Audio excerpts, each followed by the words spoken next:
Hi, everybody. You're listening to WXCD 107.3 FM. This is DJ Nikki in the studio with Jonathan Cortez for your weekly news wrap-up. Jonathan Cortez is from elwoodcity.org, where we get all of our news from here at WXCD. Jonathan, how are you today? I'm doing okay. Well, at least it is a more beautiful day than it was yesterday. Everyone, remember, we record on Fridays, so if it happens to be raining on Saturdays, no, I'm not crazy. But as of today, it's a beautiful day outside. Yesterday, it rained like crazy rain. I was driving down a road and there was like a tree fell and everything, and I was like, wow.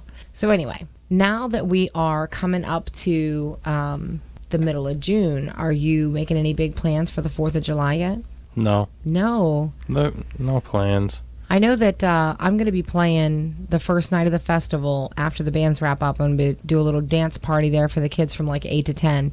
But other than that, I took off the rest of the weekend so I could go out of town because I gotta go see some big fireworks. I love fireworks. Did you see that they have a pyro fest that goes on around here now? I'd never heard of it before. Where? I'm guessing it was like about a month ago. Sid said that it was somewhere in this area. He said that it was close by, but it was like $45 per person to get in. But the Pyro Fest offers a concert experience with synchronized fireworks that last an hour. So I thought that pretty spectacular fireworks show. And the $45 almost makes it worth it if it's a concert experience, you know. So I said, well, we didn't find out about it in time this year, but next year I want to go see it. Fireworks once a year just aren't enough for me. Fireworks once a year are enough for me. Yeah, not too thrilled by them. I enjoy them to a moderate amount. Well, that's the other. I talked to somebody too, and they said that, you know, only seeing them once a year makes it a special event. You look forward to it because you know that that's like, you know, just like people look forward to eating turkey on Thanksgiving, even though they could eat it any day of the year. And I'm sure that they do eat turkey more often than once, but it's the big thing. Like when my kids were little, they said, you know, that we always put a train up underneath our Christmas tree, and they said, why can't we leave the train up all year round and play with it? I said, because it would take away the specialness of that, you know, 3-4 weeks before Christmas, you get to dig out the train. You know, it just makes it more special. All right, so we're here for a news wrap-up.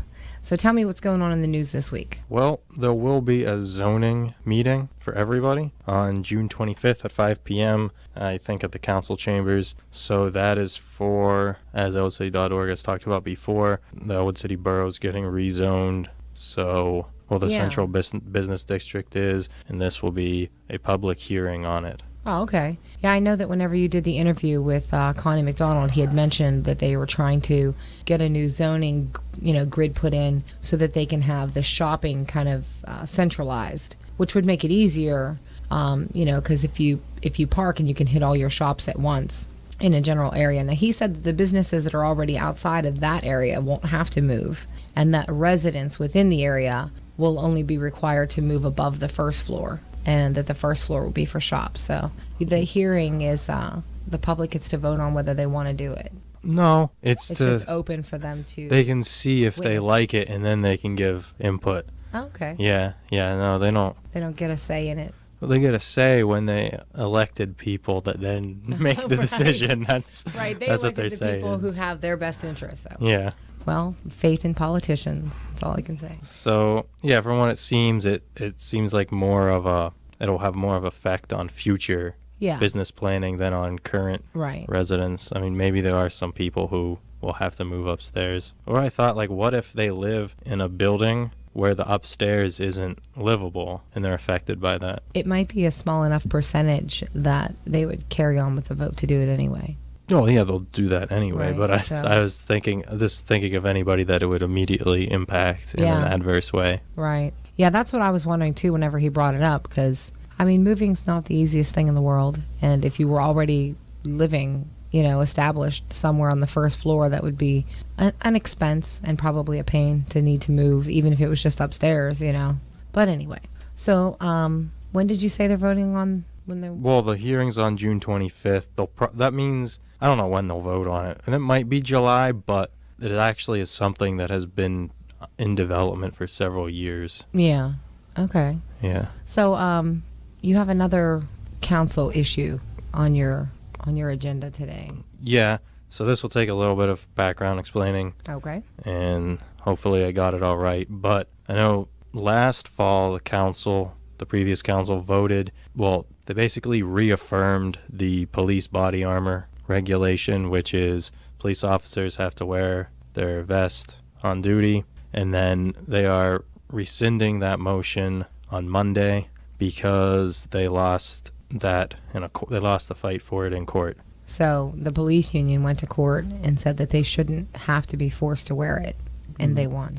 That is what I gathered, and Borough Solicitor Ed Lemery said that it was ruled an unfair labor practice. That is... I mean, I understand the council's standpoint from it, because if you're wearing a vest and you get shot, your medical bills will be way less than if you don't have one on. Yeah. You know, and the borough carries the expense of insurance on them. So I'm sure that's why. That's their safety net to, limit the mortality rate of their police officers and also probably save costs on injury. But as far as we know, most of the police officers choose to wear them anyway.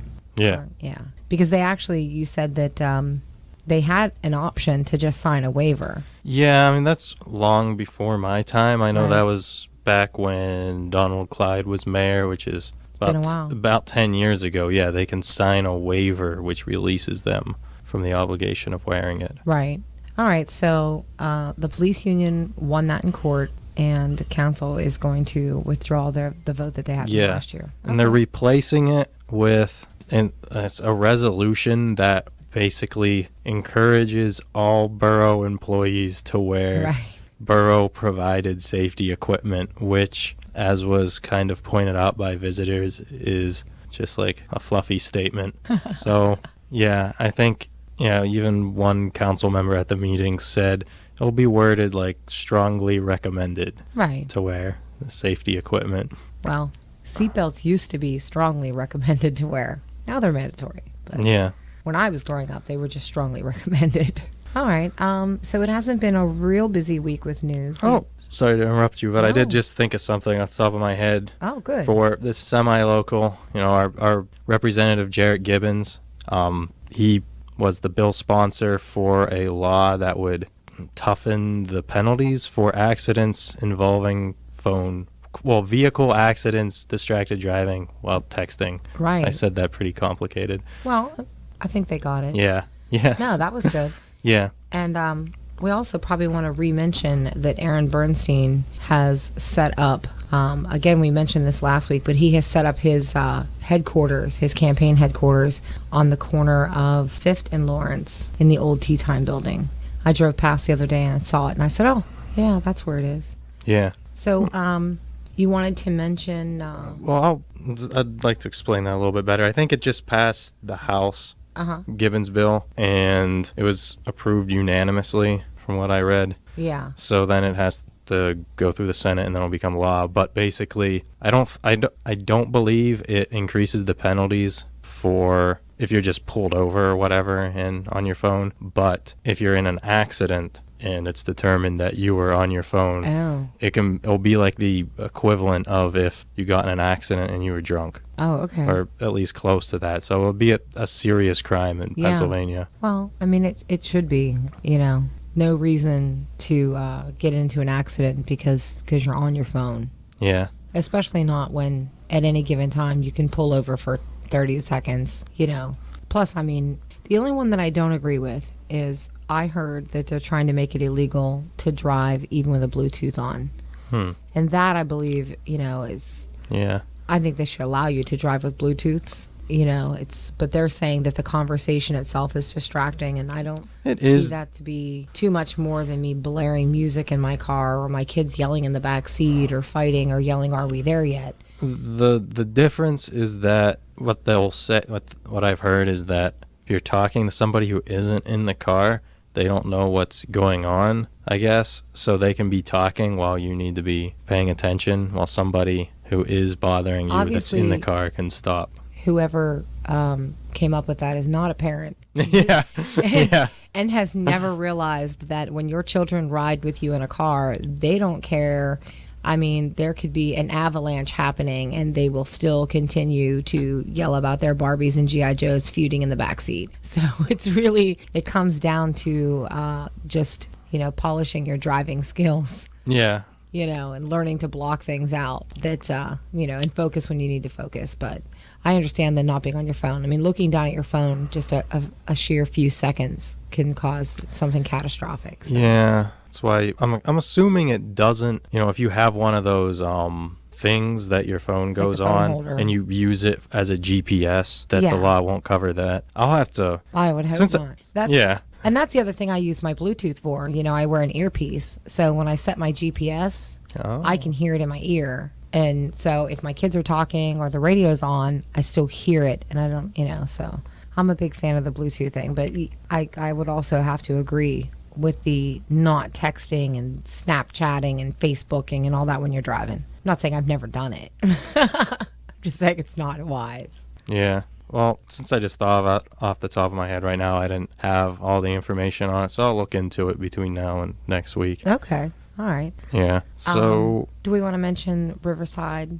yeah, the spring sports season for the Elwood City area has finally come to an end as Riverside lost the game 1-0 against Bishop McCourt. Yeah.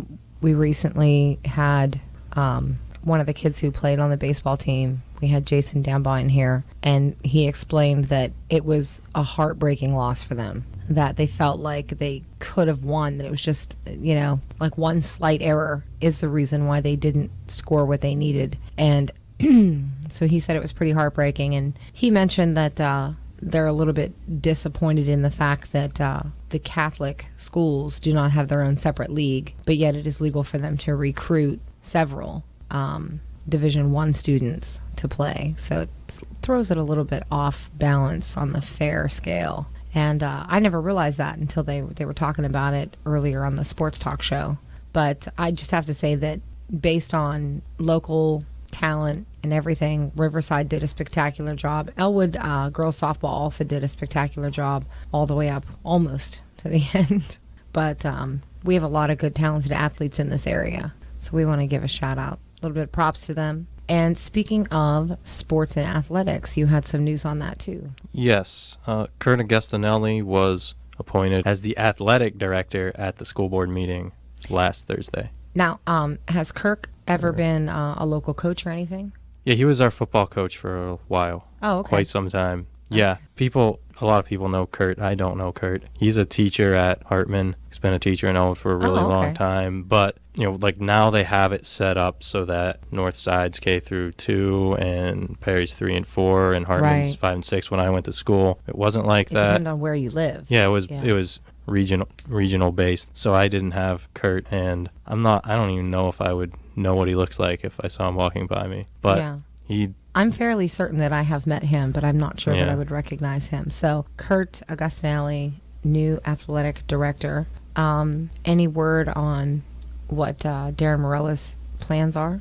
No. Okay. So he was not, he did pull his resignation, but his contract expired at the end of the year. It wasn't renewed. They hired somebody else. It was I always forget 6-9, because there's 9 members of the school board. I get that confused sometimes because there's 7 council people. So 9 school board people. It was a 6-3 vote to hire Kurt. So Matt Morella voted no, obviously, and he's the vice president, and President Renee Petrelli and Erica Gray also voted no. And from what I heard, the reason for Renee and Erica voting no was because the position wasn't actually advertised this year. Oh. Kurt was interviewed last year when they were hiring, and they ended up going with Darren. And so they just hired him this year. Right, because he was kind of already on the back burner as a candidate for it. Okay. Yeah. And he will be making $10,000 a year, which was the salary that Darren Morella was making. Oh, okay. All right. Do you have anything else for the weekly news wrap-up? The Elwood School District might finally be getting rid of the Ewing Park school property. Really? Yeah. So the downside of the school district owning that property, since we tore the building down a few years ago, is that it's not on the tax rolls. Yeah. So it's basically the district isn't getting anything for it, and they have to pay to cut the grass. Once a year they do loan it out for the festival. But it's just doing nothing. So school board member Jennifer Toman proposed that they get around to trying to sell it. So they have to appraise it. They had it appraised a few years ago when the building was still there. Yeah. But now they'll need to just It's going to make reappraise it. festival parking a little more difficult after the sale. Well, maybe it'll still be used as that after it's sold. Well, that would be nice. Yeah, I mean, even if another building goes on there, Mm-hmm. it's not going to take up the whole lot. Right. So, but I don't know, maybe someone will just keep it as a lot, an empty lot, I don't know. Well, we will have to wait and find out. Maybe the borough will buy it. and use it just for that. Yeah.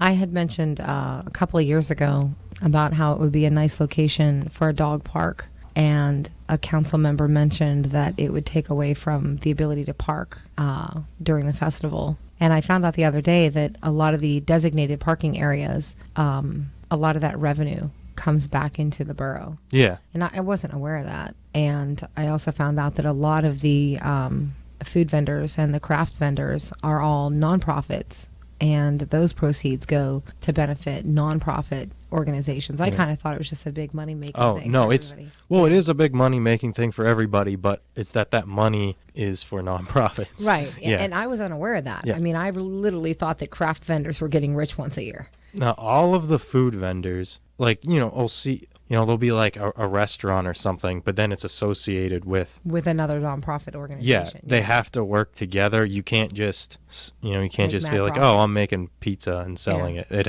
You have to be teamed with a nonprofit organization. A lot of our clubs in the Elwood area, that's the only way that not the only way. That's their main. It's a big way. It's the big way that they make money for the year. They wouldn't be able to carry on a lot of their activities, including their scholarships that they. Right. So yeah. Yeah, and I had that's- just found out all this the other day.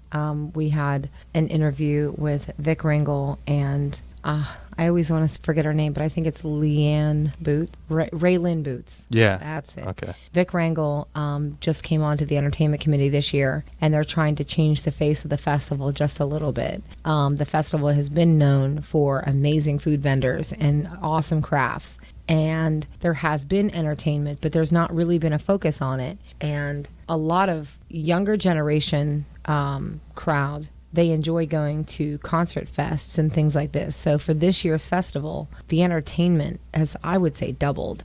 They have probably 6 to 12 local bands all performing during the 3 days of the festival. And then they added on the dance party that I'm going to be doing. And then Vic Rangel is heading up, I think it's about a half hour to an hour of exercising with little kids and teaching them how to do like the Temptation Shuffle and some of the older dances and stuff to pass that on to the next generation of little entertainers. So they're really focusing a lot. And I also was told, Raylan said that we have 30 new vendors on top of all the usual vendors. So it'll be bigger this year too. So that's exciting. All right. So anything else in the news? No, I mean, looking forward to the festival. It's Yeah. the biggest Biggest thing of the year. thing in the year in Elwood, and that's probably going to dominate my job for the next 2 weeks. Well, are you also covering the summer concert series over here in town? Because that kicks off, I believe, this weekend with Broken Pick. I'm not covering that one. I might cover some of them. Me being in entertainment my whole life, I get excited when I see a town embracing entertainment and local talent. So I'm excited about the summer concert series and all the extra entertainment that's been added to the festival. So anyway,